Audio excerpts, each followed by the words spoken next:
All right, so I'm going to take an example from practice 4 and walk you through all the steps through the polarity of the molecule, which will bring us then to today's lesson with the intermolecular forces. So I've chosen tellurium oxide, which is on page 4 of worksheet 4. So tellurium oxide. And if you're wondering, like, where is Salkson? How do you know that name is tellurium oxide? Actually, that's next unit. So the suspense is that you're going to be learning how to write out, draw, and name different types of molecules and compounds. But for today, we're going to go through the steps of the Lewis dot structure and through the molecule of polarity. So the first thing it says is draw a Lewis dot structure for the compound tellurium oxide, TeO3. So I'm going to show you a method that there's some of you that have asked to stay after and work one-on-one, and I showed you a different method of, instead of always having to calculate, can you start after practicing enough of these, can you start just using the information that you're given and trying to figure out how many bonds between each of these atoms there are. And there is a method to it. So I'm going to show you this method. You're welcome to continue the same way that you practiced with the calculations, or you can try this as well. And this is why I'm recording it also for you. So you would take the atom that's found in the least amount. Well, here we have tellurium. We only have 1 atom of tellurium and we have 3 atoms of oxygen. So I would then determine that tellurium, I only have 1. So I would put that in the middle because I have the least amount of tellurium, Te. I then just distribute my oxygens around the central atom. So the first thing you need to do is decide which one's going to be the central atom, if there is any. If there's only 2 atoms, when you're putting 2 atoms together, there's never going to be a central atom. So we understand that. However, in this case, because we have 4 atoms total, there will be a central atom. We determine that by taking the one in the least amount. What I do next is I have to figure out how many valence electrons are around each of the atoms. So I need my periodic table. We found from the trend that if I look over here on oxygen, oxygen is in the same column as tellurium.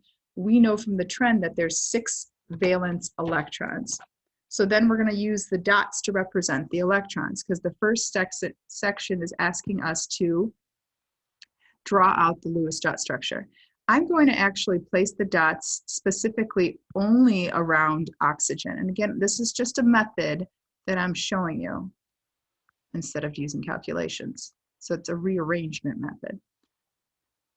So I'm going to place the dots around the oxygen, and then I know tellurium, if I look up on the periodic table, which I just said, tellurium is a little bit further down, and it's also then got 6 valence electrons. So for our teaching purposes, I'm going to make tellurium's electron dots red so we can denote that they're coming from tellurium. So if I take 1, 2, I can make a bond with that, 3, 4, 5, 6. So tellurium had 6. Again, they're sharing electrons. This is a covalent molecule, sharing. Remember, I keep saying, I'm going to repeat that word so much you're going to hate it. We're sharing electrons. So because of that, it doesn't matter that I've started from oxygen or started from tellurium, they're still sharing the electrons. Remember, we're writing this on paper. So this is flat and no movement. But in actuality, these electrons are moving constantly. Okay, so this is what's happening all the time. So now I have the 6 electrons. So we need to do the double check to make sure that all of our atoms are fulfilled for its needs. Its goal for every single atom is to become like a noble gas configuration. A noble gas configuration has 8 electrons around it, except for helium. So hydrogen is the only atom on the periodic table that does not desire 8 electrons, and it cannot have 8 electrons. It desires its noble gas configuration, which would be like helium, which is 2 electrons. So other than that, all the other atoms want to have 8 electrons around it. So we're looking at oxygen first then. We can count the electrons. So again, for my teaching purposes, I'm going to circle the areas so we can count. Well, we have 8 electrons around this oxygen. We have 8 electrons around this oxygen, and we have 8 electrons. So by sharing the electrons from tellurium, we have fulfilled oxygen's needs of our 8 electrons. But if we look here, tellurium is not fulfilled. It only has 2, 4, 6 electrons. So this is why this is a rearrangement method. So if I wanted to, I can take any of those oxygens. And why it doesn't matter is because, again, we are on paper and pencil. So this is a stationary process. But in real life, they're moving all constantly. So then I'll take, okay, I'm going to take this one right here. Taking these 2, and I'm going to place them right here. Oops, I should probably put it black. There we go. I'll make a bond. Does that change oxygens? No, it's still, the area that I circled still has 8 electrons. However, now I'm sharing 2 more electrons. So now tellurium has fulfilled its need of becoming like a gas, noble gas configuration, which has 8 electrons. So let me redraw that so it doesn't look as sloppy. I'll have Te, and then we have oxygen. So my Lewis dot has dots around it. And remember, when we taught the Lewis dot, we said, don't just throw those dots out there. We want to make sure that you understand that these are paired off dots. So I'm going to go like this, so it makes it much neater. I have my double bond here, and again, it didn't really matter where my double bond would have happened, but the thing you need to notice is that I only have 1 double bond. If you started rearranging the other 2 oxygen, let's say, oh, I'm going to put these here and I'm going to put these here, make double bonds everywhere, tellurium would end up with 2, 4, 6, 8, 10, 12 electrons around its valence shell, which is impossible for tellurium, so it would never happen. So I'll erase that there so you don't see that. So this I'm going to redraw Lewis dot the way it should look like. Neat, right? So we have the double bond at one of the oxygens, and we have electrons around the outside oxygens. They're not lone pairs though. So let's go to part B, because part B, let me read it to you. It says identify the total number of atoms and unshared pairs of electrons attached to the central atom in the Lewis dot structure. So your Lewis dot structure is right here. Your central atom is tellurium. It's asking you 2 questions. First, are there lone pairs? Lone pairs. So I'm going to denote that shorthand as LP, lone pairs. And when we look at tellurium, there is no lone pairs. So I'm going to put 0. Then I'm going to look at the next part of the question. It says, how many electrons or how many atoms are attached to the central atom? So now I'm going to introduce a vocab word to encompass that how many atoms are attached to the central atom phrase. And we're going to call that bonding pairs. So put that in parentheses so you know that the word means bonding pairs. And all that means is how many atoms around the central atom. And in this case, the bonding pair, you have 1, 2, and 3. So you have a total of 3. Okay, so this is now a new vocab today, bonding pairs, instead of saying atoms around the central atom consistently. So far we've done A, B, and C from last week. Let's look at letter C. Letter C was the geometry that I asked and added on Friday for you to look at. So what you need to look at is the information what you have for B and the information that you've done for your Lewis dot structure. And then you can use that chart to help guide you to determine what type of structure or geometric structure you're looking at. There was a vocab word in the video that for the geometric structure, it's called Vesper diagram. So the Vesper diagram or geometric structure is based off of the lone pairs and the bonding. We have 3 bonding pairs. So our prefix for 3 is tri. Because there are no lone pairs, this is very critical to notice, is because we don't have any lone pairs, this molecule has to be evenly distributed between the electrons. And when I see between the electrons, are these electrons that are out here by oxygen? They're going to want to push themselves away from each other because electrons repel each other. They're all negatively charged, so they're going to repel each other. So with that noting, they're going to have even distribution. So when you have even distribution, it's going to be flat to the paper. The word flat in chemistry or in math class is called planar. So this is called trigonal planar. Again, I've just come to the conclusion of this name without using that chart to show you that these are where the vocab words come from. But you guys have the chart from last week that would show you this information of 0 lone pairs, 3 bonding pairs would have given you a trigonal planar.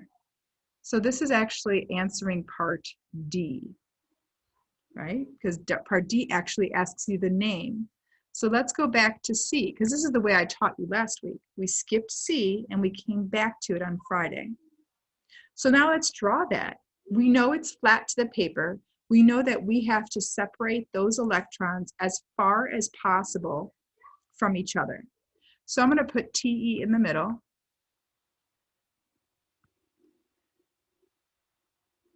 I'm going to put oxygen. I'm going to try to make it as evenly distributed. So what I'm saying by evenly spread apart are these bond angles. I'm trying to make these bond angles as evenly spread out as possible. Again, the arrows are there only for my teaching purposes. It's not something you need to draw. All right, so there's something else that Mrs. Salkson just added with this. And it's this dark line compared to those smaller, thinner lines. So you'll notice that in the Lewis dot structure, we have a double bond right there. There are 2 ways that chemists draw that double bond in the Vesper diagram or the geometric 3D model. There's one way, which is exactly how I showed you. It's a thicker line, but more simplistically for my students in honors chemistry, I would just say draw the double bond. Again, it wouldn't matter where you drew that double bond as long as you only have one, because we're drawing it flat on paper, stationary, not moving, and in real life it's moving. So there's 2 methods of how you can draw that double bond, and that's completely up to you. Again, most of my honors chemistry students will just place the double bonds. There's no questions when I'm grading the exam that it in fact is a thicker bond, and that's the catch. It has to be clearly thicker. If it's not, then I may mistaken it for a single bond. So you may just want to get in the habit of drawing it as a double bond, the way it should be. So C, drawing the Vesper diagram or 3D model. D was determining the shape's name, the geometric molecule. And then E and F talk about the bond polarity and the molecule polarity. Polarity was a vocab word that we learned last week, which just meant, is it even or uneven? So it was the example I gave you, I think, when I was eating chocolate with my siblings and we broke a piece of chocolate. And when I broke the chocolate, maybe I didn't break it evenly and I took the bigger side to myself. I'm still sharing that chocolate bar, but just not evenly. But then my mom smartened up, and when I broke the chocolate, she said, your sister's gonna pick out the piece that she wants. So when that's the case, I wanted to break it as even as possible. I'm still sharing, and that's the key. So this is still a covalent molecule, co meaning together. So they're sharing electrons, but how are they sharing them? Equally or unequally. To determine between the bond, so I have to figure out which bonds are there. Well, I only have one bond, one type of bond, excuse me. I have a TE to O. It doesn't matter if it's double bond, triple bond, or single bond. It's looking at the atoms themselves. To determine the polarity, whether it's even or uneven, I need to know the difference in the electronegativity. Because last week we learned that electronegativity is that pull of electrons toward yourself. That means the higher value versus the lower value. So where we get these numbers is that Mrs. Salkson chose this periodic table, but I also gave you a chart last week that I asked you to tape into your comp book. So then you look up TE on the periodic table and you get 2.1. You look up oxygen in the periodic table and it says 3.5. If you use the chart I gave you, there may be a little bit of a discrepancy because the value may have been rounded down or up, but it does not make a difference for the overall polarity of the bond. So then I have to take the absolute value difference. So you subtract it and take the absolute value. What that means is that there's never a negative answer. So you can subtract 2.1 minus 3.5, and you get 1.4. The value doesn't mean a lot unless you look at the chart or remember what we talked about last week. So if the value of the difference of electronegativity is 0 to 0.4, it's considered a non-polar bond, which means evenly being pooled. The bond itself is evenly sharing its electrons. If it 0.41 to 2, all the way up to 2, it's considered a polar covalent bond, which means they're sharing electrons, just not evenly. And then if anything goes past 2, it no longer is sharing electrons at all. It's giving and taking. It's that thing called ionization happening, ionic compounds that we talked about last unit. So anything above 2 would be then ionization, or giving and taking, no longer sharing. Well, we're at 1.4, which falls between 0.41 and 2. So because of that, the type of bond that we have, is called a polar unequal sharing, which is covalent in chemistry, co meaning together, bond, polar covalent bond. Now we need to look at part F is the whole molecule. So we're looking at tellurium, and the way I've taught you last week was I said address the electronegativities, even though you're not taking the differences. Oops, this is a 3.5, this is a 2.1, and 3.5. This is where you're going to bring back physics. We're going to draw those force diagrams. We're going to start it at the smaller value, and we're going to pull it all the way to the larger value. We're going to start at the smaller value and pull. There's no difference in pull with the double bond or triple bond, or it's the same pull for our purposes. This is how we're teaching it. So because they're being pulled evenly in all directions, that vocab word that we learned for even is non-polar. And we're talking about the entire molecule. Again, a recap of the word molecule and vocabulary means that we're dealing with all non-metals. Oxygen, tellurium are all non-metals. So that's why it gets the vocab molecule, not a compound. So this is considered, we have evenly distributing, based on the force diagram, we have an even distribution between the molecule. So that brings us all the way up through Friday. And then we're going to add on to this information and talk about your intermolecular forces. Okay. So I'm going to just pause my recording right now just so I can stop and ask any questions. All right, so we'll make that correction. Make sure that in your notes that you corrected it and erase those 2 electrons right here. That was a mistake. It should only have, you could always double check it too. So it should only have 2, 4, 6, 8 electrons around that oxygen.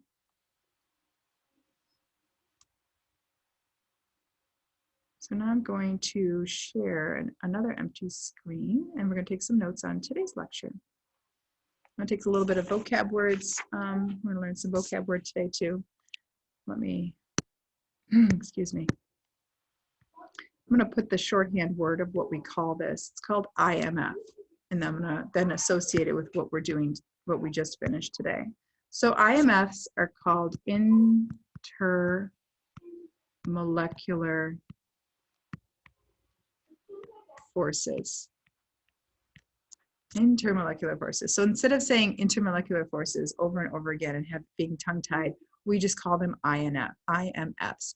So they are the forces that are between the interactions of the molecules, not within one molecule, within molecules. So not intra is within a molecule, inter is between the same molecule. And you'll see what I mean when we go through our examples. Okay. So the first example, and there's 3 that we're going to go over. So 3 types of intermolecular forces, IMFs. I'm going to start with the weakest of all 3. So as I go through, I will I'll go over and talk about the strength of all of them. What I want to point out is that we are talking about forces between molecules. If I have a molecule, my fist is a molecule, my other fist is a molecule. It's the force that connects these two molecules. There's not a bond, and that's why the word force comes into the picture. So although I'm going to talk about intermolecular forces like the weakest to the strongest, and there's 3 total, by no means should we ever think in our head that an intermolecular force is stronger than a bond. When you get into AP biology next year or biology next year, they're going to talk about the bonds between atoms, especially when they talk about DNA. And I don't want you to mistake this force to be stronger than an actual bond that can be occurred, like a covalent bond or an ionic bond. However, we need to figure out, well, if you get 2 water molecules together or you get 2 chlorine atoms together, how do they connect with each other? Okay, so this is how the intermolecular forces come into the picture. So the first type of intermolecular force I'm going to talk about is called, make sure I got my pen here, London. A little bit of a delay here with my pen, sorry. Dispersion force. So sometimes we just call it dispersion force. It is considered the weakest IMF, the weakest of the 3 intermolecular forces. One of the examples that you're going to see in the Khan Academy is methane, which in the classroom, that's what fuels all of our gas. The methane gas is what fuels our Bunsen burners, and we'll talk about that a lot when we go into organic chemistry. So I've chosen to use chlorine gas. Chlorine gas is a poisonous gas. If you see a colored gas, you definitely want to run because it would suffocate you and you would kill you basically. So we don't like this, but it is in the process of making sodium chloride, which is salt. So lots of stuff that you're still going to figure out in the next upcoming units. But today we're going to find out how chlorine force connects chlorine, chlorine, and chlorine. How do they connect with each other? So if we drew chlorine, and I didn't write the Lewis dot structure, so I'm not including all the dots around chlorine. I'm just going to put chlorine together. So I have chlorine, Cl, Cl. Just put 3 molecules of chlorine. We're trying to talk about the force between those molecules. So what happens is that we're going to draw a force by drawing dash marks. So this is called that London dispersion force. So again, a force that happens between both of them. There's no charges or partial charges that happen. There is, but it's such a small amount that if you actually took chlorine and you were able to put another chlorine molecule on top and put another chlorine molecule on top, and you shook it really hard, it would just distribute. It wouldn't really, there's no real strong force that connects the two, but yet they do connect. There is still a force that connects the two. It's just very weak. So if we found this chlorine molecule, we could draw that dispersion force that looks like this. Okay, the dash marks. It's not a bond, so it's a dash mark. What we need to notice is that this is a non-polar molecule, which makes this chlorine gas a non-polar molecule, and this is a non-polar molecule. So this is giving us the hint that if we're looking on pen and paper and we're trying to just determine what type of force intermolecular forces is happening between atoms, we need to look at the molecule's polarity. Is it nonpolar or polar? If it's nonpolar, it's only going to be able to be a dispersion force, a very weak type of force that connects the two. Well, let's take a look at another example of a different type of intermolecular force. And this one is called dipole-dipole. And sometimes they call it London dipole-dipole, but it's dipole-dipole interaction. So it's basically when you're having the opposing charge of a particle is trying to connect or, connect the other atom or the other molecule.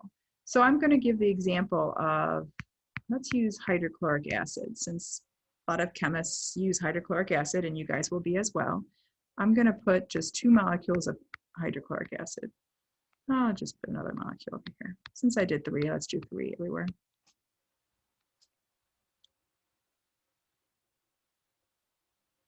So when we look at this hydrochloric acid actually has a polar bond between them. There's a polar bond. So these are nonpolar up here for dispersion. Dipoles have polar. They're polar. So the interaction that happens between this chlorine and hydrogen looks like this. And how do we determine that? Like, how do we know that after Cooper decides to stop?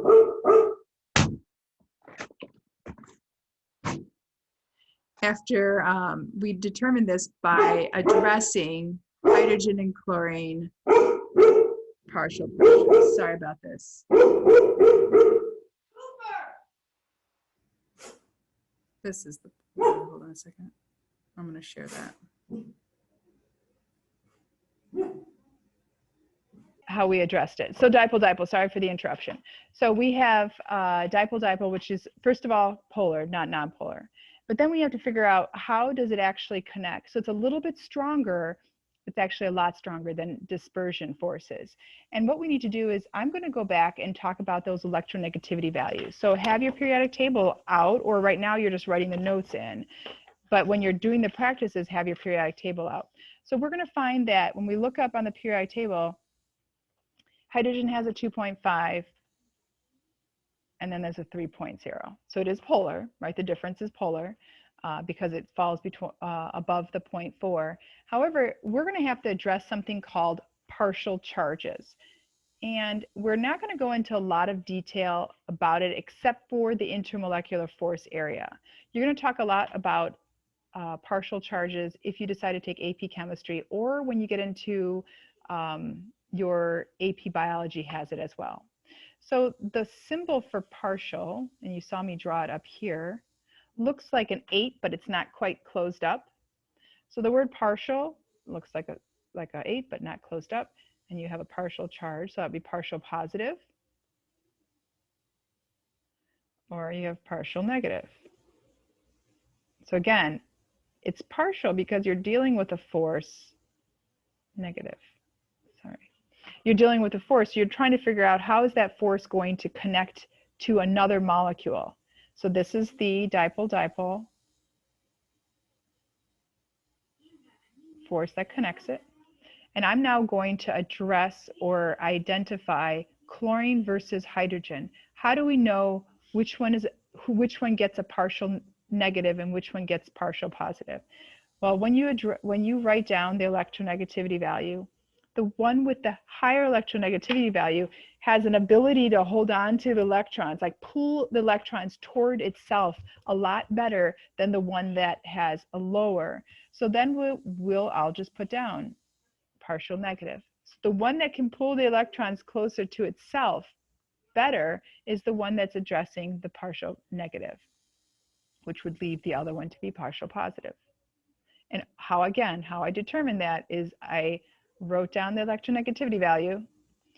The one between the two here, because I only have 2 atoms here, between the two, the one with the higher value gets partial negative. The one with the lower value gets partial positive. So then I'm going to go through and address the partials: positive, partial negative, partial positive, partial negative.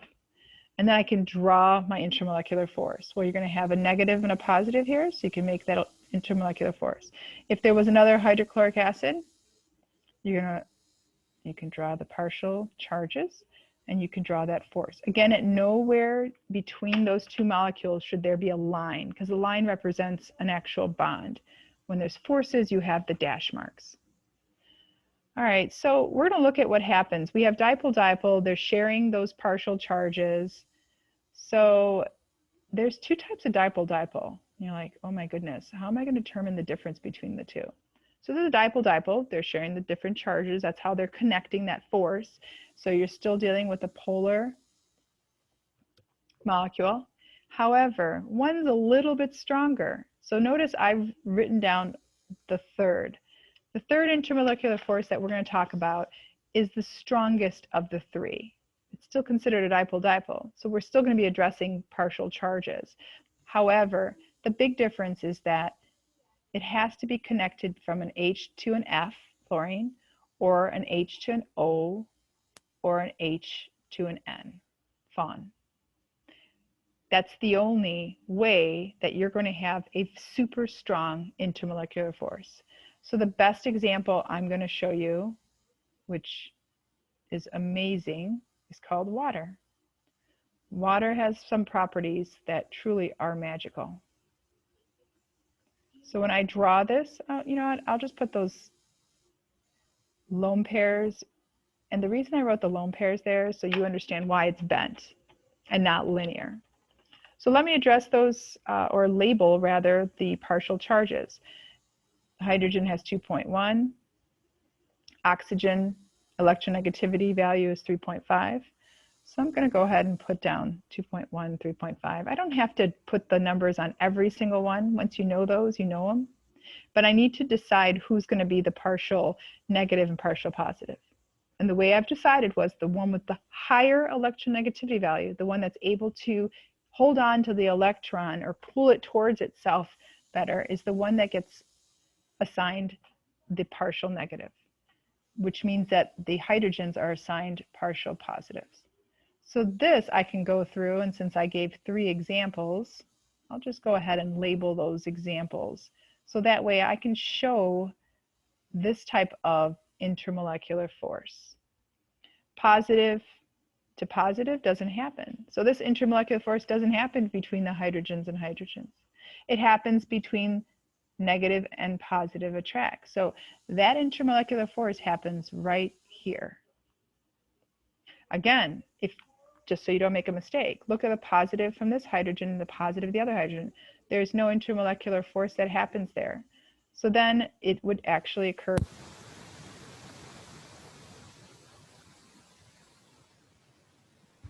We can't hear you. We can't hear you, Mrs. Silkson. Your audio just cut out. Did you get any of that yet or no? Is it better? We didn't get Yeah, that we last can hear you, but we missed like the last few minutes, or like the last minute or so. Oh, we can't hear you again. Oh.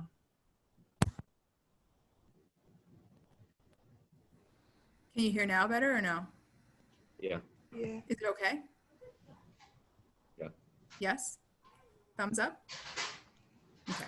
So I just took off my headset. All right. So what happens is that when we address the partial positive, partial negative, just be aware that you can't make an intermolecular force between the same charge because they repel each other.